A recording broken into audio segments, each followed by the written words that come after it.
এই সংখ্যালঘু অঞ্চলৰ যিখিনি বানপানীৰ সমস্যা এই সমস্যাবিলাক যদি স্থায়ী সমাধান প্ৰমোদ বড়ো ডাঙৰীয়াৰ নেতৃত্বত নকৰে তেতিয়াহ'লে আগন্তুক MCLA নিৰ্বাচনত প্ৰমোদ বড়ো ডাঙৰীয়াৰ লগতে ডক্টৰ নীলোৎ স্বৰ্গীয়াৰী ডাঙৰীয়াক এই আমাৰ সংখ্যালঘু অঞ্চলত প্ৰৱেশ নিষিদ্ধ বুলি আমি সংখ্যালঘু মানুহে ঘোষণা কৰিম আৰু ইয়াক আহ্বান জনাওঁ অতি সোনকালে ৰাজ্যৰ সমস্যাখিনি সমাধান কৰি দিয়াৰ কাৰণে মই আহ্বান জনাইছোঁ। এই গাঁওখনত আপোনালোকে চাইছে যে নেৰানেপেৰা বৰষুণৰ ফলত এতিয়াও মানুহৰ ঘৰ দুৱাৰ পানীৰ তলত আছে, মানুহে খাব পৰা নাই। আজিলৈকে এই যিখিনি মানুহ আজিলৈকে একমুঠ ভাত খাব পৰা নাই বা এই গৰু ছাগলী যিবিলাক পোহনীয়া জীৱ জন্তু আছে এইখিনি ভালদৰে খাদ্য পোৱা নাই, মানুহক খাদ্য পোৱা নাই। এই মানুহখিনি কি অৱস্থাত আছে?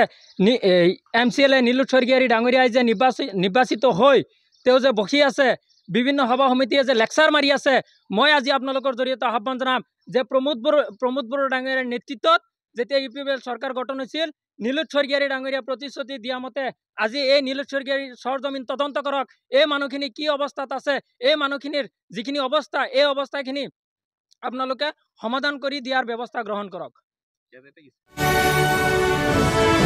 আপোনালোকে চাইছে আপোনাৰ আপোন চেনেল শ্বেডো নিউজ 7।